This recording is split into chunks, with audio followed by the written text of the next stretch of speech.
Hello there. Welcome back to the Sky Guys podcast. We are still on the road to the Mandalorian and Grogu. We are covering today the next installment in season 2.5, Book of Boba Fett, chapter 6, like From the Desert Comes a Stranger. One of your hosts, Mike Phillips. With me here, as always, the voice of the narration and the new outro every single week. Pete Consadori is here. Pete, how are you? Mike's putting me to work. It's double the VO. I can get paid the same. I don't get paid. I'm just joking around. Yeah, happy to be here. I'm excited to talk about this episode and see what you guys think about it when we revisit it.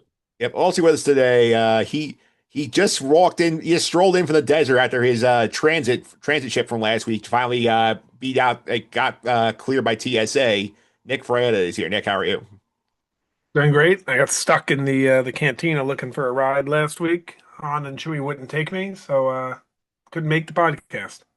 Yeah, I thought you were like at the port with Mando. You just have to miss the flight. Yeah, it was honestly just a disaster. It took me twice as long to get home as it usually does. Yeah, it's a shame because we missed the episode last week. We talked about you gave us a 10 in the real time. I remember loving these Mando episodes of Boba, though, but they were like misplaced, but they were still good. Yep. Also here with us today, our guest of the week here. Hopefully he doesn't come in and shoot our deputies. Joe Simone is here. Joe, welcome back. How are you? How's it going, guys? As always, thanks for having me back.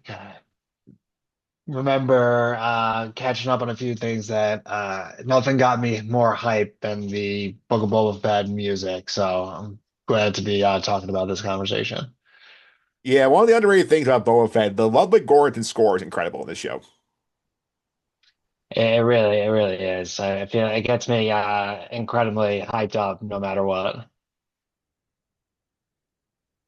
Yeah, for sure. And Pete, people want to talk to us, subscribe to the Sky Guys. And do so Apple Podcasts, Google Play, TuneIn, Spotify, Amazon, all usual suspects. So they search the Sky Guys here podcast platforms, like all episodes there here. And we're shifting to more mall shallow. So make sure you subscribe because we are going to redrop the season 3 episode recaps in there. So you will get 2 a week if you are subscribed. You can catch up on those. You missed them in the real time. A lot of content you guys can get if you subscribe. So make sure you go and hit that button. Yep. Nick, people that follow us on social media, how can they do that? Follow at Sky Guys Podcast all over social media, and you can email the pod at skyguyspod@gmail.com. Yep. We can also go our social media comment of the week. We're going to Twitter for the first time in a while, Nick, for the comment. That's great. Twitter X. Yeah, Twitter X. This is our comment about Thanks. the potential of the hunt for Ben Solo being revived. BD underscore Nagel underscore says on Twitter, the script is written, everything's ready to go. I say 2028 to 2029. It's not too late, never too late. Basically, in response to Nick, our thought theory that 29 will be the target for the hunt for Ben Solo if it gets revived. If he gets revived, that sounds about right. Listen, I admit defeat on this one. When I heard this news, I thought this was blasphemy. I was like, who would see this? I would never see this. No one wants this, but I'm wrong. People want this. I'm wrong. People want this, yeah. Yeah, and Joe, are you in that camp? Do you want the hunt for Ben Solo? Honestly, I wasn't until, correct me if I'm wrong here, I found out Steven Soderbergh wrote the movie. Yes, he and Driver like worked on together. So I think just for that reason alone, I'd probably, catch the play. It's, more Star Wars content is always good. Whether it's, good or not is, remains to be seen. That's why we're here. Yeah, definitely want to see that here. And Nick, I'll give the Star Wars news back to you after I filled in last week. So what we got? We have rumors are circulating that James Mangold Dawn of the Jedi movie has been canceled in light of the reports that Willimon, who had been writing the script with Mangold, has been tapped to write a Game of Thrones movie. So that movie, that seems like that movie has been canceled. How many more times can we sit here and have the same conversation? Yeah, it's disappointing though because we were into that idea, Pete, and then like this is another case where Star Wars tells us something is coming and this does not deliver. I mean, this is like we just said, the age-old story. So I don't know how you can cancel something that I don't think was this even greenlit. I feel like this was They just an announced idea. they announced a celebration in 23. Yeah, I don't know. It's just another one bites the dust, pretty much. All right, what Yeah. else? What else we got, Nick? Next is, in an interview with Empire Magazine, Dave Filoni said that The Mandalorian and Grogu, the movie coming out this May, is not designed to start a new trilogy, but it's rather a big celebration of the title characters. And I, for one, think that's great. Because if this was aimed to start a new trilogy, I think then they're going in with the mindset that they're going to have three movies. We'll wait for the second movie to show this. Like this, being that it's a celebration, they're going to show it all in one movie. They're going to go for it. And they're going to give us their thoughts, their ideas in 1 2 hour film. So in other words, this is the opposite of the Acolyte problem, where like they're going to say, Yeah. okay, we're going to make one very good movie. If not people see it, maybe like another one. Yeah, I hope it's as good as I'm starting to think it's going to be. I was in the camp of thinking this movie wasn't going to be good, and the trailer really impressed me, and all the news I'm hearing about it, I'm starting to get really excited about it, and I think they're doing it the right way. Don't think that you're definitely getting a trilogy. Don't plan for 5 seasons. Knock it out of the park on the first movie, the first season, and then reevaluate and say, hey, how can we do more of this? It's a good model of this for this what you're talking about here, Nick. I don't know if you've seen this show yet. You ever heard of the show Paradise on Hulu? I've heard of it. I haven't seen it. It's very good. It's a very similar thing to you do, like where they had a big overarching story that covers multiple seasons, but they had a killer first season where they gave you a story, delivered the story, and then people bought in. Now they're doing more. They have a 3 season plan, so that's what you're What about hoping. Rebel Moon? Same idea, right? Executed less well. Rebel Moon. Thought we loved Rebel Moon around this podcast. Let's not speak of that again. The next piece of news is Saber Chief Creative Officer Tim Willits said in an interview that the Knights of the Old Republic remake is still in development, marking the first public update on the game since it was announced 5 years ago. Yeah, I'll add some context to that as well. Apparently, doing further research online, apparently it was starting a separate developer named Aspire. That version got canceled. They moved the property over to Saber, and Saber spent the past 5 years building it. That's what the current situation is. Joe, were you a big KOTOR guy back in the day? Not back in the day. I've definitely recently got it back in or into playing those games. I never really got into playing the those games as a kid. I was definitely playing what my older brothers wanted to play, which was not Star Wars. But I'm glad that we're, it's getting a revival and I get to play it a different way this time. Yeah. I think that's definitely a game I want to see happen here. Again, TBD if it actually happens here, but nice to get some acknowledgement that it is still in development. Yeah, I mean, first update in 5 years, you basically think that's, dead in the water. But I guess with the success of the, last two Jedi backed games, why wouldn't they? Yeah. What else we got, Nick?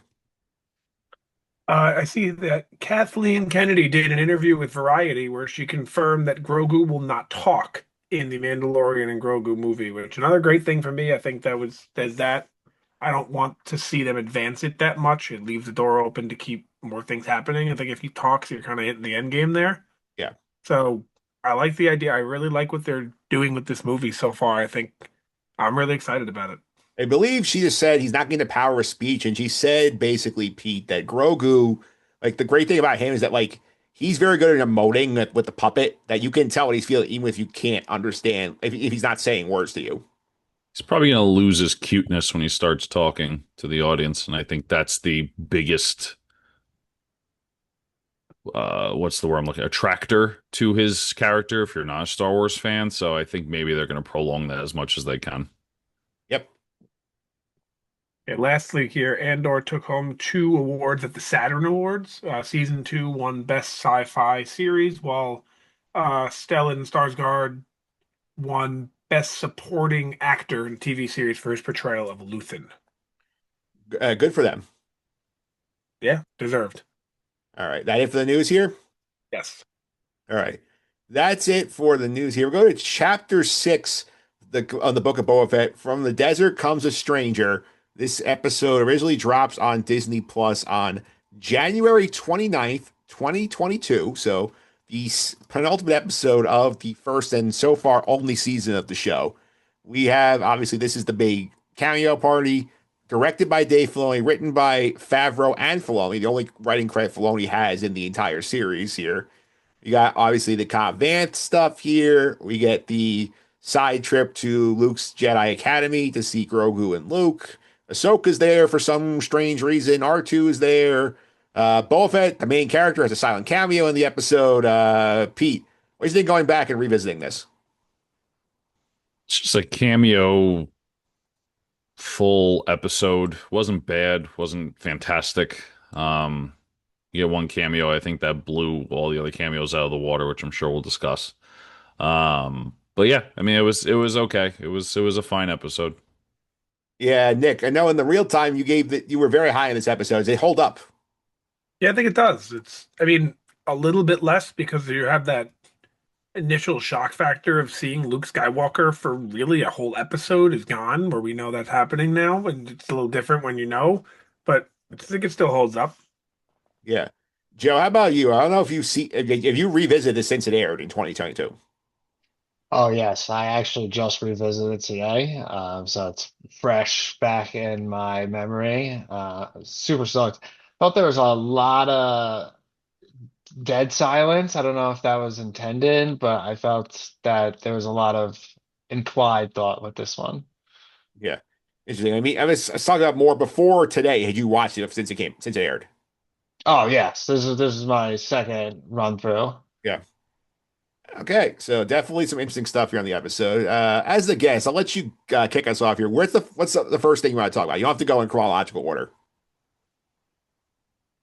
Definitely, for me, I love the spaghetti western at the end, pretty much the homage, the whole Cad Bane, in Rebels kind of thing. I don't know if I'm the only one here. I watched Justified on FX with um the character who's involved in the gunfight, and it basically just brings you back to his roots in that and how you know, basically just two cool dudes going at it in Yeah. a gunslinging fight.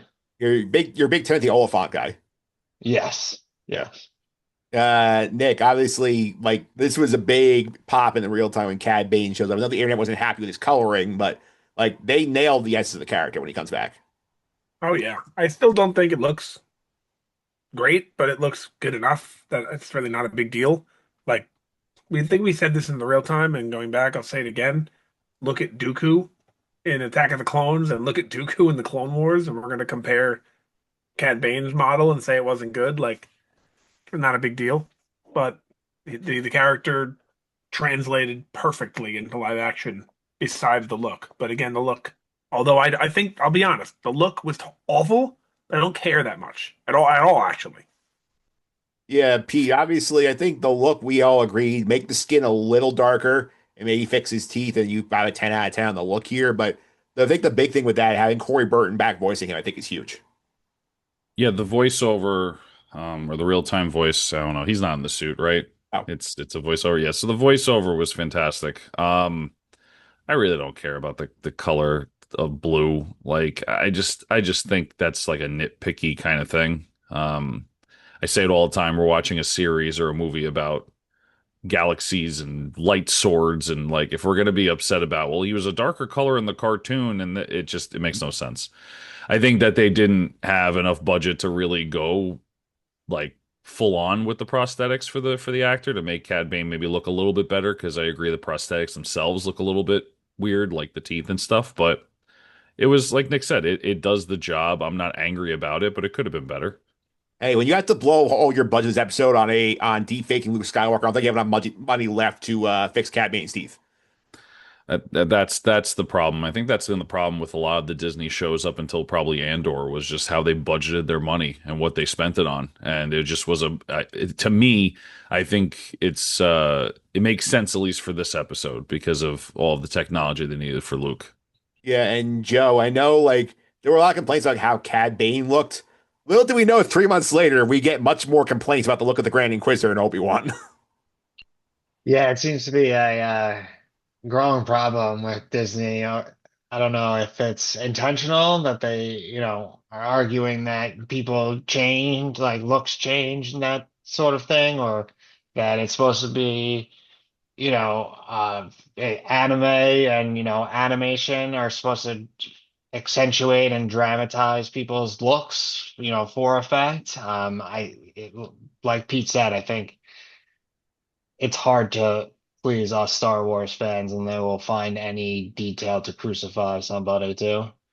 Yeah, well, Nick, I think the criticism of the Grand Inquisitor was definitely more deserved because like that character has a very defined look, and we've seen his species in live action in episode three, and then they just changed it. I think probably because Rupert Friend, the actor, probably didn't want to spend that much time in the makeup chair. Yep. I think that one also takes away from the character a little bit more because I think his look in the anime was much more intimidating, and his live action look is simply not. Whereas Cad Bane, the coloring's way off. It looks, in my opinion, it looks terrible, but I don't care. It doesn't take away from the character. All right, so I'll go to you next here. What's something else you want to talk about from the episode? Of Luke Skywalker. course, we have to. Yeah, he's here. How cool is that? We got a little bit of him in Mando, season 2, episode 8. We talked about that a few weeks ago. And now we have Luke Skywalker in a full episode where the deep fake looks amazing and sounds amazing. And how cool is that? Yeah, definitely a lot of creative camera work for the action stuff, Pete, where like we're seeing a lot of him from behind, we're seeing a lot of him like from the ground up, from Grogu's perspective to hide to minimize how much they had to make his face move, like when he's doing these cool stunts. But this is really the second time ever we get Luke at the peak of his powers like a master Jedi. And that's pretty cool to see here, especially like how wide he's trying to teach Grogu lessons on how to use the Force. Yeah, I mean, definitely better CGI, whatever it is, in this than it was Mando. Looks a lot cleaner. Like you said, a lot of camera tricks. A lot of the time, Luke's really not moving his mouth, so that's also what kind of gives it away for a lot of it. But yeah, I mean, we're getting a Luke Skywalker that we didn't get before. I think everyone was curious about what he was like in this time, before the sequel trilogies came out. So it was cool to see, and I think they did a pretty good job. Joe, you pro the Luke Skywalker appearance here? Yeah, I think they really did him justice this time around, whereas I think they were doing it more for the crowd shock in Mandalorian. So I think, we got a lot more detail into Luke that maybe might have made other characters suffer, but I think they definitely gave him some well-deserved screen time. Yeah, in like Mando finale, season 2 finale, when Luke's there, it's like blatantly obvious that they're playing audio clips on his voice. Yeah.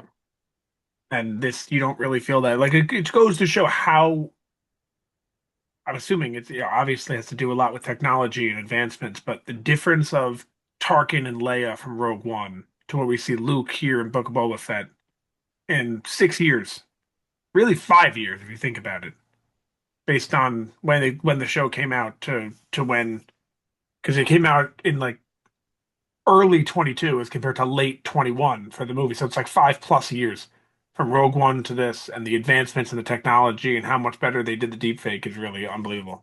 Also, don't forget this is after they hired the YouTuber who they found who did the basically redid the scene from Chapter 16 better than they did. So that guy's probably working on it like for this one. Oh yeah, yeah, I forgot about that guy. Yeah, that guy I think is the big difference here. That guy might be the stealth MVP of the episode. Yeah, they do that. Some companies do that sometimes. GTA did that. Rockstar Games did that. There was some guy who found how to make the loading times for the GTA Online like 1/3 of the time, and Rockstar couldn't figure it out. They hired him, and then there you go. Now the loading times are 1/3. Yeah, I would agree with that here. And obviously, all the cameos in here sort of like make this a different episode than like at least the first half of the second half here. And I think Pete, one thing I wanted to bring up here is like definitely this feels very comic-y, like the Ahsoka presence here, especially like she doesn't really explain how she got there or why she's there, but like this does feel like Filoni wanted the comic moment of Ahsoka meeting her master's son.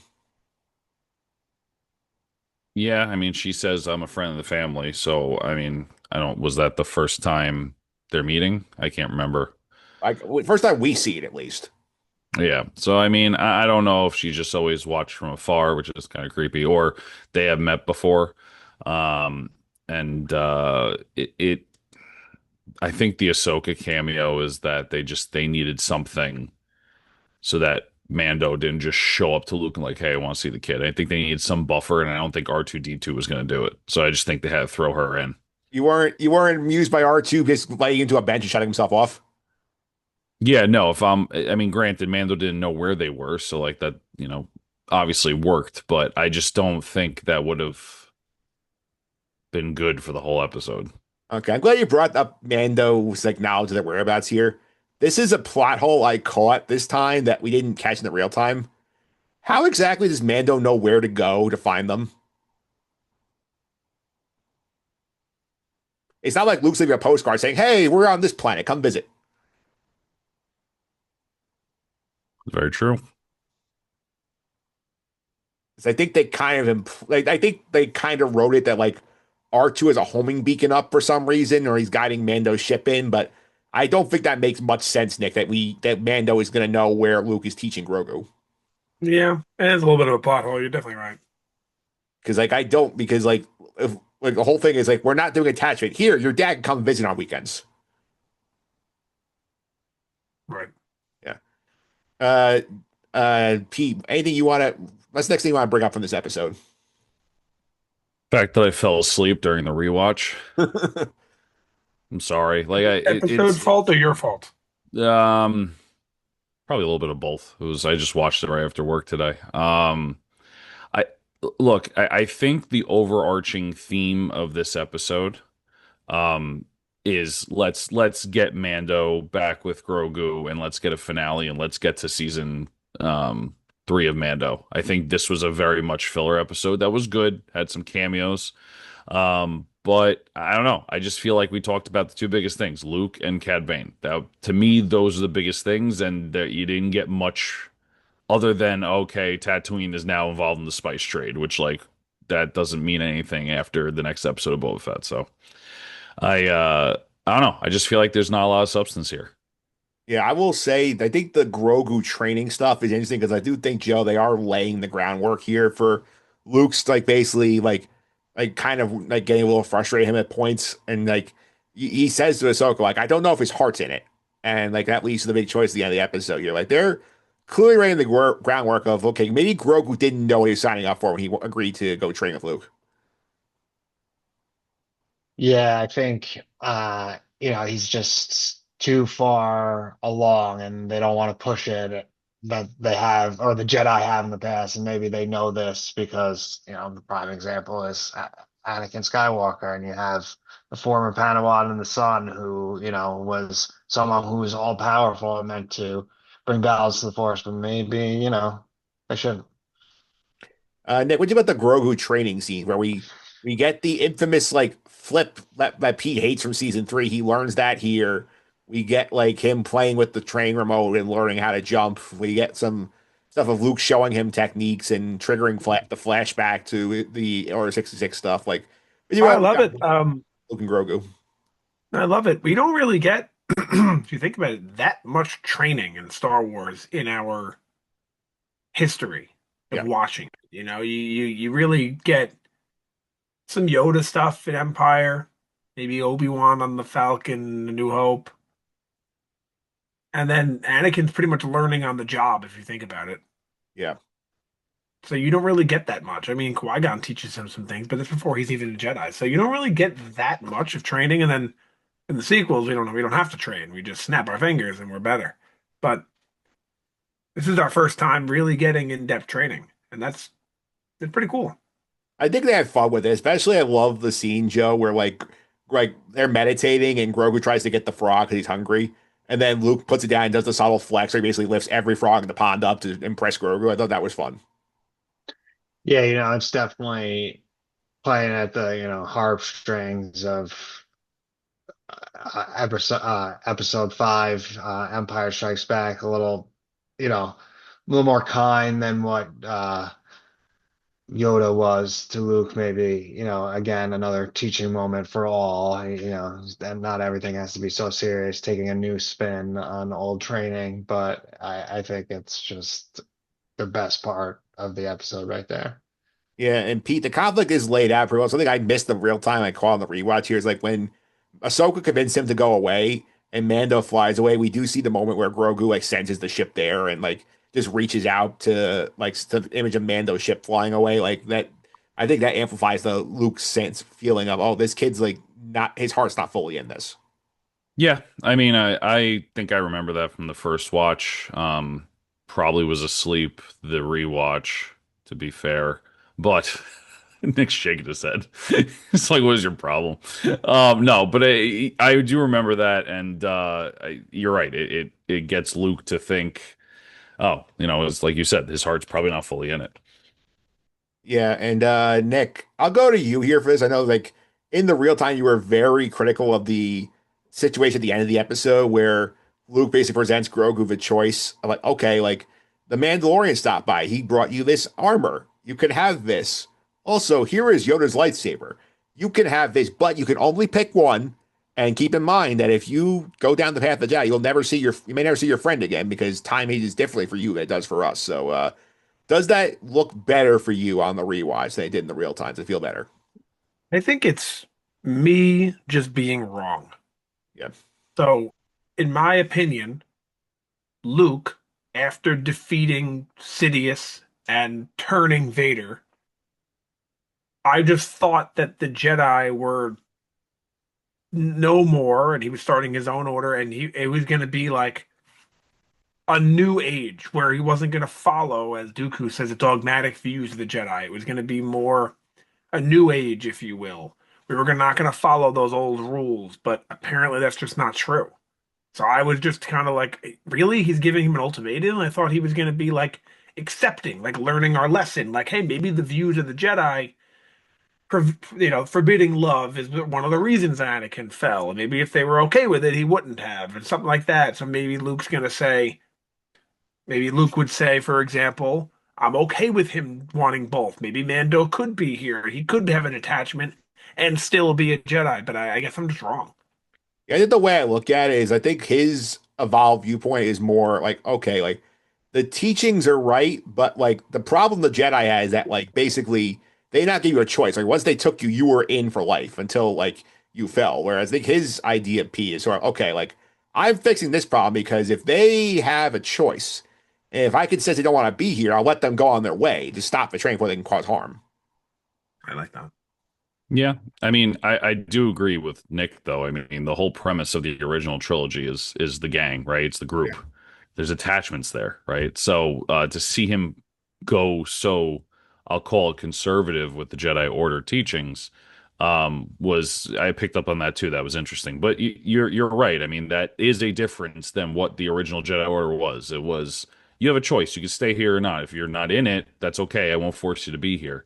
Same thing. Ahsoka kind of makes the same claim before when Mando asks her, why didn't you just train the child? Why are you even here? She's like, he didn't want me to train him. He made a choice. So it seems like that's been the theme this past couple of episode or this past couple of scenes in this episode. So a little bit different, but I can see both your and Nick's point.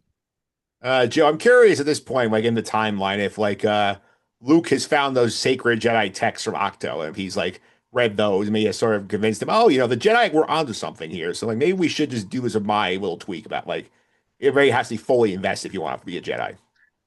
I not sure if I'm correct, but I think you can see them in the background while he and Grogu are talking over you have to make a choice. So I think he is making his way through them, if you will.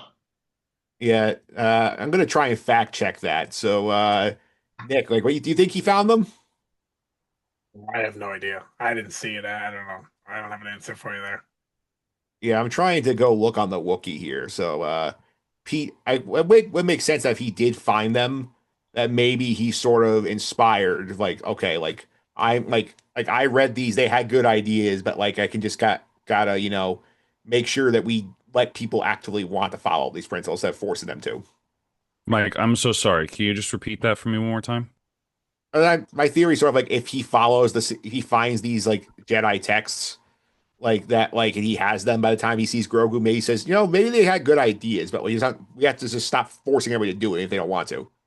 Right. I agree. I think that's the main key is that we're giving you the out, right? If you want to be here, great. If you don't have to. Yeah. Is it the same text he screams about in The Last Jedi? Yes. That's what I'm talking about. I do like that line when he screams to Yoda, "The sacred texts." Yeah. Yeah. And then they have the great retcon there. It's like she already has what she needs. That was a weird one. Yeah.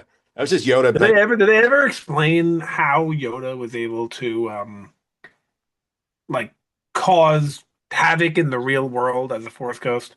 Now, And why no one else would have ever done that ever, to think that they could have had every Jedi ever in the throne room fighting Palpatine at the same time, and they just said, "No, not today. We'll do that another time." no, they just had the day off that day. You gotta go to the spa in the afterlife. Yep. All right. Anything else you guys want to bring up before I throw in a couple of the other like random things that I have written down? Bring in your things. All right. I'll start with the intro scene, which is the Cobb Vanth like takes on the Pike guys. Definitely a lot of fun seeing Cobb Vanth sort of like try and lay down the law here. Pete does not like that scene clearly. Sorry. No, that's continue. Yeah. I think the Cobb Vanth scene is fun because like he's trying to just lay down the laws like, hey, like he's trying to avoid conflict. Hey, like I didn't see anything. Maybe you guys don't know where you are, but the rules here say like no spice. So like just go on your merry way and it won't bother you. And then three Pikes pull guns on him. He just quickly goes all quick draw on him, kills him, and has the one guy leave the spice and run, and then just dumps it on the ground. Like that was pretty badass start to the episode, Joe. Yeah, I mean, it just straight up, you know, spaghetti western, no bars, no bars given, just straight up. Who's the quicker draw? Who's gonna, be the fastest gun in? I guess it's the outer rim. Yeah, I yeah, like Cobb Vanth a lot. I think he's cool.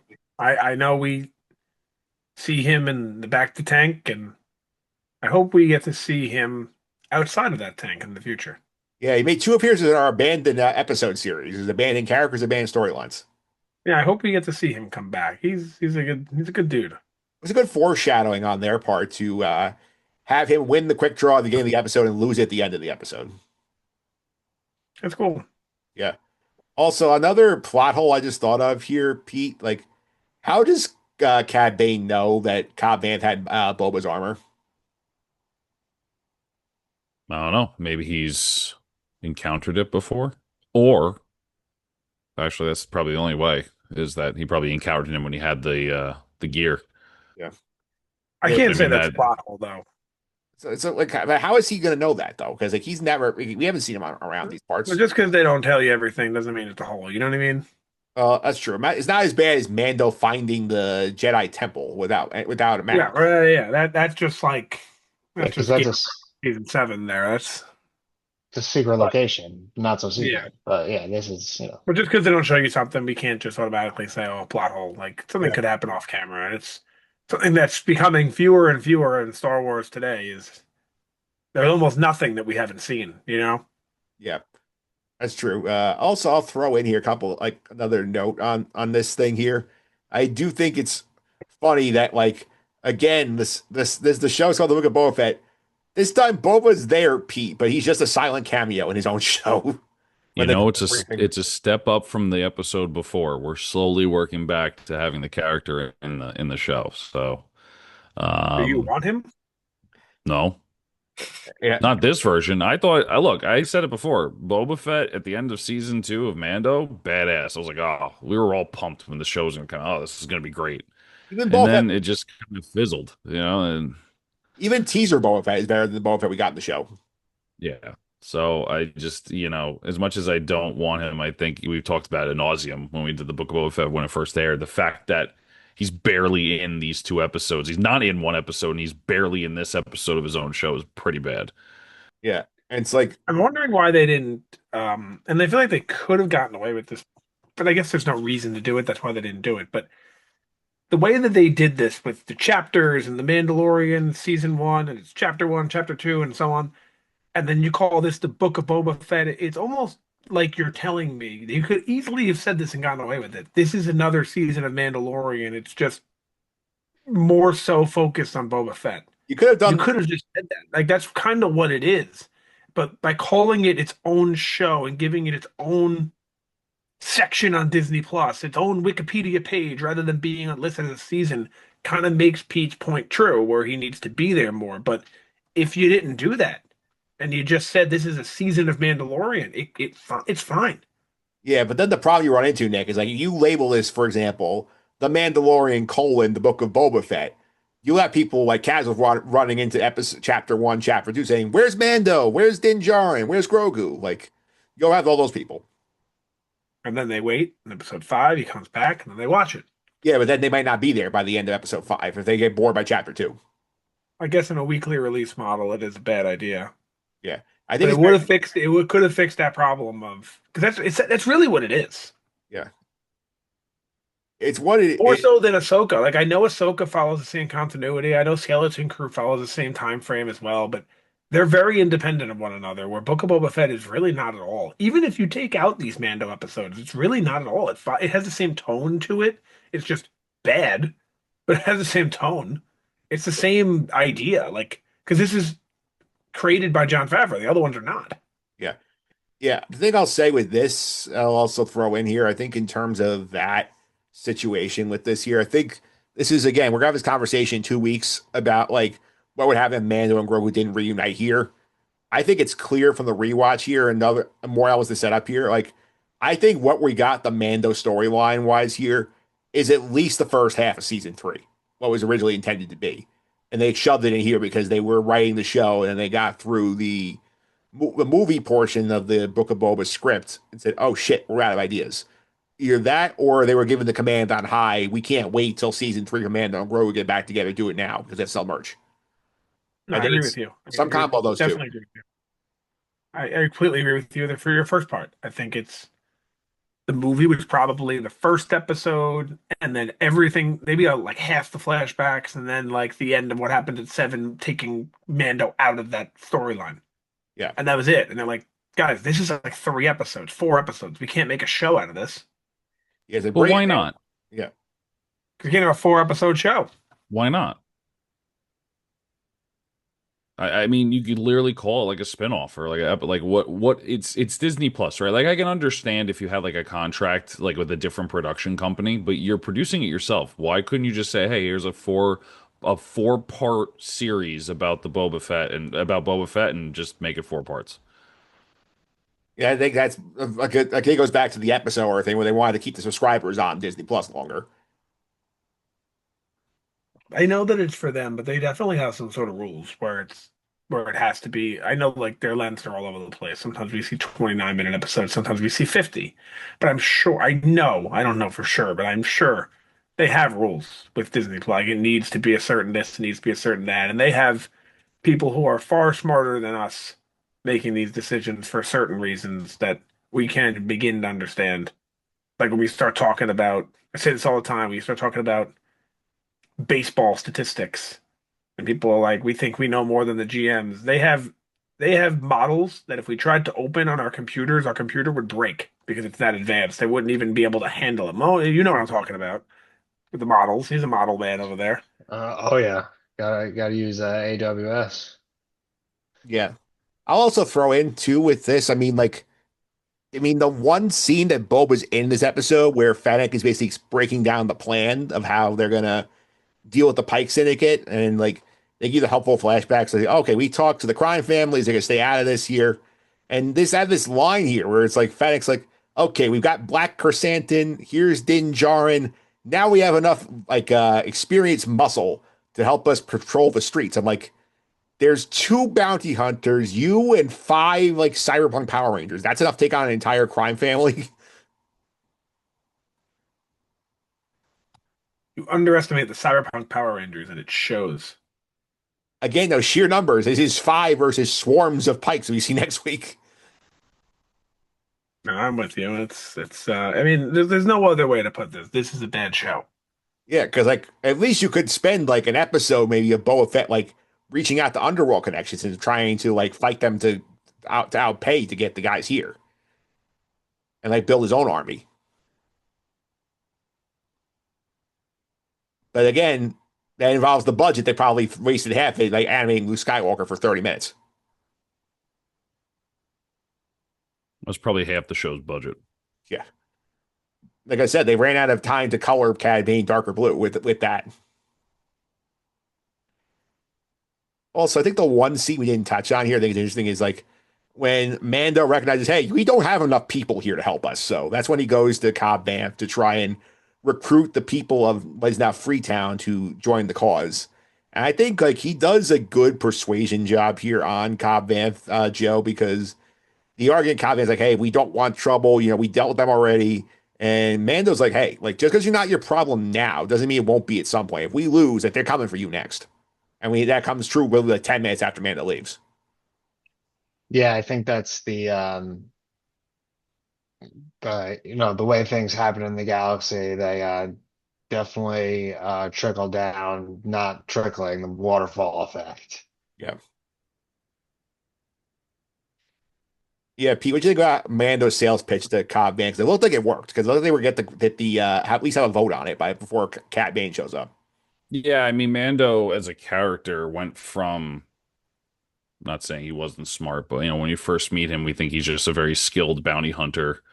But then he turns into a pretty good, I'll say, negotiator, even though he's really not negotiating much. He's just trying to convince. But I mean, I think we see that part of him grow when we watch the seasons, and it shows in this episode with Cobb Vanth, and trying to explain to him, like you said, hey, just because they're not a problem now doesn't mean they won't be later. So it's a good part. Nick, anything I want to add on that scene? No, nothing. All right. Last thing, also, R.I.P. to Madame Garza, whose speakeasy gets blown up by the Pikes. Oh, I thought. Never mind. I thought you were going to say the actress passed away since then. Never mind. No, just the character is dead, along with all of her patrons. But yes, I remember that. Yeah. Yeah, so that's really it from the episode here. So you guys want to move on to look back on how we grade this in the real time. I could tell you what I said. Yeah. Joe, we're not doing like if you had to give an MVP for the episode, who would you give it to? This is a tough one for me. Honestly, I think I'll have to go with R2 just because he's the absolute man of any episode he's in. All right, so Joe would give it to R2. Our picks here, so I'll undo the highlights I can read here. I gave it to Cobb Vanth for his intro sequence and his willingness to help Mando. Pete gave it to Mando. Pete, do you still concur with that assessment? Yeah, probably. And Nick gave it to Luke Skywalker. Yeah, dude, Luke Skywalker was in Star Wars. I got to do that. Come on. All right. Joe, who would you give the LEP of the episode to? I think I'm gonna have to go in stark contrast of Pete. Sorry to call you out, but Mando, I think's the LVP of this. Think about all the great things we could have got if Grogu became a Jedi, and hopefully no sequel. But I think that's too tall of an order. All right, so that's who Joe is going with. We were unanimous in the real time. We gave it to Deputy Scott, who is Cobb Vanth's sidekick, like in the town, who's just a dick to Mando, gets himself killed by Cat Bane in 5 seconds. I stand by that. I do too. That character sucked. I stand by everything I did on this. Yeah. Nick, you remember how much we hated Deputy Scott in the real time. All the deputies seem to have a problem. I mean, it's not hard. I mean, Cobb Vanth really tells him, "Go inside. I got this." He's like, "Nah, I'm bad enough to handle this." Yeah. And like Cad Bane can't stand because like he shoots Cobb in the shoulder, then he like triple taps Deputy Scott to kill him. Yeah, absolutely. All right. Joe, on the scale, on the 1 to 10 scale, one worse than 1978 holiday special, 10 up with the Goran arc and or where is this episode for you? I think this is a very average episode. You know, you got a lot of highs, you got a lot of lows, you got a lot of Pete falling asleep during it at times. Um, but I think the parts that are good are really, really good, and then the others are not so much. I give it a 6.5 All out of right. 10. So Joe gave it a 6.5 in the rewatch. In the real time here, I gave it a 9. Pete also gave it a 9. Nick gave it a 10. If I'm rating this episode now, I'm probably giving it a 7 or an 8. But in 2022, I still agree that it was probably a 10. We Yeah. saw Luke Skywalker on TV for 20 minutes. Yeah. Pete and I talked about this last week where I think like Pete, you and I agree. We probably both go down like about a 7 now, right? On this episode and like in the real time in the I, rewatch. I would be with Joe at a 6.5. Yeah, so we're around the same area. Yeah. It's basically like because we were talking about this last week with Nick D. It's basically this whole idea of like we had sat through slop for 4 weeks with Boba Fett, and then Mando comes and does things that are kind of cool. We're just so excited, like we're out of the like we actually made it through the oasis. We get actual water, and then we're much higher on this one than I think we are with the respective hindsight.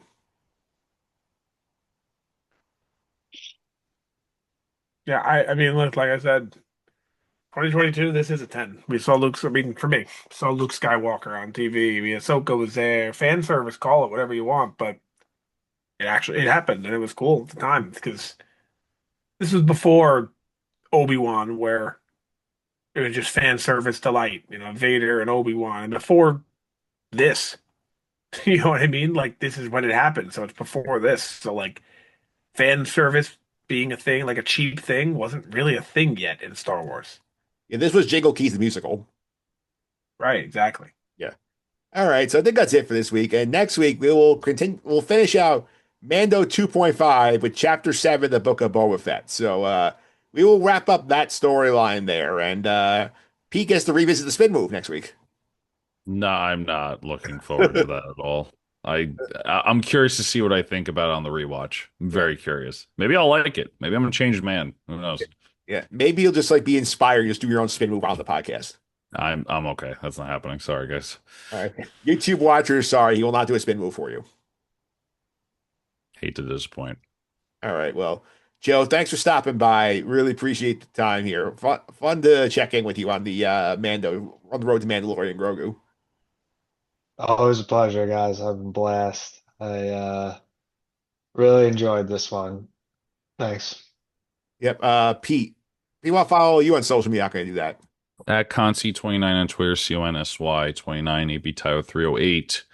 Posted this background on Reddit. Excuse me. Make sure you check them out. All right. You can also follow me on social media, M Phillips 331. It's MPHILIPS 331. This is going on the Just and the Suffering podcast. We are into March Madness. Troy Moriello was here. We broke down the brackets here. And Nick, can you believe that they let the 16-loss Auburn into the field? I couldn't tell you. I watched 3 minutes of college basketball this year, and it was Duke UNC this past Saturday, time of recording, for 3 minutes. Did you enjoy those? I can tell you that, Pete, I did check out AP Tyler 308 on Reddit, and he has 181,000 karma. I don't know what that means. I I'm mean, barely on Reddit. people have upvoted him 181,000 more times than they have downvoted him Okay. So There you go. very, very popular on Reddit. in 8 years of activity. All right, so that's it for us this week. We'll be back next week. Chapter 7, the Book of Boba Fett. Until then, may the Force be with you.